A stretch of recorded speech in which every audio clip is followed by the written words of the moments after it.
جی آج کے جو ہمارے ساتھ گیسٹ ہیں وہ حافظ نعیم صاحب ہیں، ان سے بات کرتے ہیں بلدیاتی الیکشن کے حوالے سے. السلام علیکم سر. وعلیکم السلام. سر یہ بتائیں بلدیاتی الیکشن کے حوالے سے میں نے الیکشن کمیشن کا بھی جو ہے وہ انٹرویو کیا تھا، ان سے میری بات ہوئی تھی تو میں نے کہا تھا کہ بلدیاتی الیکشن کیوں ڈیلے ہو رہے ہیں.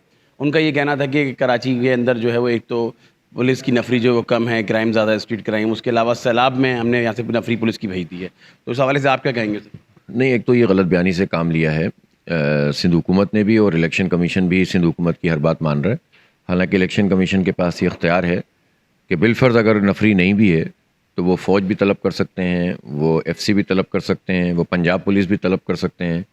بھائی کسی بھی ادارے کو الیکشن کمیشن کے پاس یہ اختیار ہے آئین کے آرٹیکل 220 کے مطابق کہ وہ طلب کر کے الیکشن کروا سکتے ہیں. اس لیے نفری کا نہ ہونا یا جو ہے وہ عملے کا نہ ہونا یہ تو ایسا ایکسکیوز ہے جو قابل قبول نہیں ہو سکتا، اور اس میں سندھ حکومت اور الیکشن کمیشن دونوں ذمہ دار ہیں. وہ دونوں جو ہے وہ اپنی اس آئینی ذمہ داری کو ادا نہیں کر رہے، اور یہ عوام کے خلاف اور جمہوریت کے خلاف ان کا رویہ ہے. اس کے علاوہ سر کے الیکٹرک کے اوور بلنگ، جس کے اوپر آپ کافی کے الیکٹرک کافی کئی سالوں سے جو ہے وہ آپ لوگ اس پہ پروٹیسٹ کر رہے ہیں کے الیکٹرک کے اوپر، تو کے الیکٹرک کے ابھی بھی بلز جو آئے ہیں کہ وہ بہت زیادہ آئے ہیں، اس میں کوئی کمی نہیں آئی ہے سر؟ اس مرتبہ تو فیول ایڈجسٹمنٹ کے پیسے تو کم ہوئے ہیں، ظاہر ہے اس میں بھی ہماری ایفرٹ ہے، مسلسل ہم عدالتوں میں ہیں، مسلسل سڑکوں پر ہیں، احتجاج کر رہے ہیں، نیپرا کی ہیئرنگ میں جاتے ہیں. تو جو ٹھنڈے مہینے ہوتے ہیں اس میں کہ الیکٹرک والے ذرا سا یہ طریقہ اختیار کرتے ہیں کہ جو کمی کرنی ہو وہ سردیوں کے مہینوں میں کریں، اور جو بے تحاشا اضافہ ہے وہ گرمیوں کے مہینوں میں کرتے ہیں، جس سے بل کہیں سے کہیں پہنچ جاتا ہے. اور نیپرا اور کے الیکٹرک کی یہ ملی بھگت ہوتی ہے ایک طرح کی، جس کے نتیجے میں یہ سب کچھ ہوتا ہے. بہرحال اسی لیے ہم نے عدالت عالیہ میں بھی ہم گئے ہوئے ہیں، ہائی کورٹ میں، اور ہم مسلسل احتجاج بھی کر رہے ہیں. اور میرا خیال ہے کہ اس کے نتیجے میں حالات میں کچھ بہتری تو آ رہی ہے، لیکن مکمل طور پر حالات اس وقت بہتر ہوں گے جب کہ الیکٹرک کا لائسنس جو ان کا ہے وہ کینسل ہوگا، اور پوری جنریشن کو قومی تحویل میں لیا جائے گا، اور جو نیشنل گرڈ سے بجلی ہے، جو ایکسس ہے، وہ بجلی کراچی کو دے دی جائے، اور پھر ٹرانسمیشن کے لیے اور ڈسٹریبیوشن کے لیے نئی کمپنیاں انوائٹ کی جائیں. سر کیا پیپلز پارٹی کو ڈر لگ رہا ہے کہ اس دفعہ جماعت اسلامی آ جائے گی تو کافی ٹائم سے ان کے پاس وہ انہوں نے مرتضیٰ بیرسٹر جو ان کے ایڈمنسٹریٹر وہ رکھا ہوا ہے، اس کے علاوہ الیکشن نہیں کر رہے، ڈیلے پہ ڈیلے کرتے جا رہے ہیں.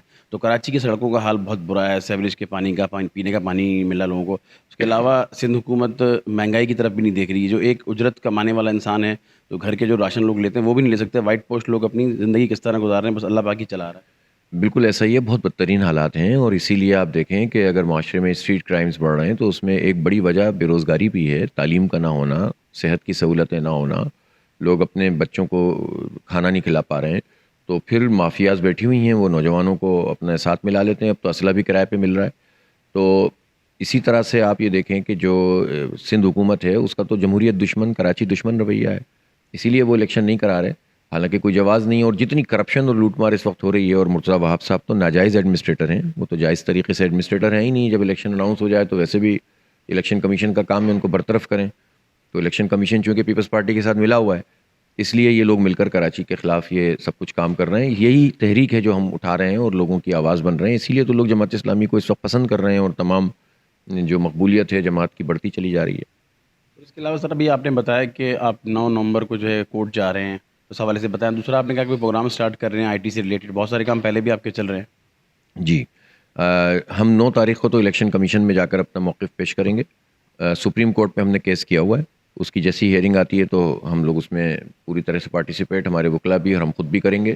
اور جہاں تک خدمت کا کام ہے تو وہ تو اللہ کا شکر ہے جماعت اسلامی پیش ہے. اور ابھی لوگوں کی جو آئی ٹی میں جو اسکل کو ڈیولپ کرنے کے لیے اور ان کو فیسیلیٹیٹ کرنے کے لیے ہم نے ایک بہت بڑا پروگرام لانچ کیا ہے بنو قابل کے نام سے. اور اس میں ہزاروں طلباء کے ٹیسٹ لیے ہیں، ان کے اب اس وقت وہ رزلٹ کے فیز میں ہیں. پھر اس کے بعد ان کو فری اسکالرشپ دے کر ان کو پڑھائیں گے اور ان کو جاب سے لگوائیں گے. اسی طرح اب سیکنڈ فیز میں چونکہ بہت بڑی تعداد ہو گئی تھی تو ہم نے الگ الگ کر دیا تھا، لڑکیوں کا الگ ہوگا، تو وہ کام بھی ہم جو ہے وہ کرنے جا رہے ہیں. تو میرا خیال ہے کہ ایک ریاست کا جو کام ہے وہ تو ہم نہیں کر سکتے، لیکن ہم اپنے نوجوانوں کو اس طرح سے حالات کے رحم و کرم پہ بھی نہیں چھوڑ سکتے. تو ہم ان کو پڑھائیں گے اور آگے بڑھائیں گے انشاءاللہ. سر حقیقی آزادی مارچ چل رہا ہے، Imran Khan P T I کے جو چیئرمین ہے وہ کر رہے ہیں. اس کے علاوہ سر افواج پاکستان کا جو اس وقت دنیا بھر میں امیج جو ہے وہ گندہ کیا جا رہا ہے، اس حوالے سے سر کیا کہیں گے؟ میرا خیال ہے کہ کسی بھی پارٹی کو یہ حق حاصل ہے کہ وہ مارچ کرے، احتجاج کرے، اپنے موقف کو عوام کے سامنے لے کر جائے. اس کو پرامن بھی رہنا چاہیے، اور حکومت کی بھی ذمہ داری ہے کہ اس کو پرامن رکھے.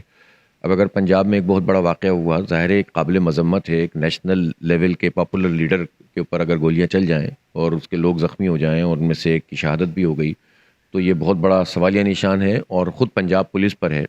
اب یہ عجیب بات ہے کہ پنجاب پولیس تو پی ٹی آئی کے ماتحت ہے، پنجاب میں حکومت پی ٹی آئی کی ہے، تو یہ کام تو خود پی ٹی آئی کو اپنی حکومت کے حوالے سے دیکھنا چاہیے کہ ان کی حکومت میں رہتے ہوئے جب وزیر آباد میں ان کی لیڈرشپ محفوظ نہیں ہے تو وہ جو آگے بڑھیں گے تو کیا صورتحال ہوگی۔ اس لیے مجھے حالات اچھے نظر نہیں آ رہے، اور اس میں یعنی جمہوری حق کو تو کوئی نہیں سلب کر سکتا، اور سب کا حق ہے کہ وہ احتجاج کریں، پرامن طریقے سے جد و جہد کریں، اور ان کو مواقع فراہم کرنا یہ حکومت کی ذمہ داری ہوتی ہے، اور لا اینڈ آرڈر کو صحیح رکھنا یہ بھی حکومت کی ذمہ داری ہے۔ تو یہ کام ہونا چاہیے۔ جہاں تک افواج پاکستان کا تعلق ہے، انہوں نے اگر اپنے واضح طور پر اعلان کیا ہے کہ ہم اب سیاسی عمل کا حصہ نہیں بنیں گے تو یہ خوش آئند ہے، ہم توقع رکھتے ہیں کہ وہ اس پہ قائم رہیں گے۔ اب پارٹیوں کو بھی اس بات کی عادت ڈالنی چاہیے کہ وہ بغیر کسی سہارے کے آگے بڑھیں، بجائے اس کے کہ وہ سہاروں کی تلاش میں رہیں۔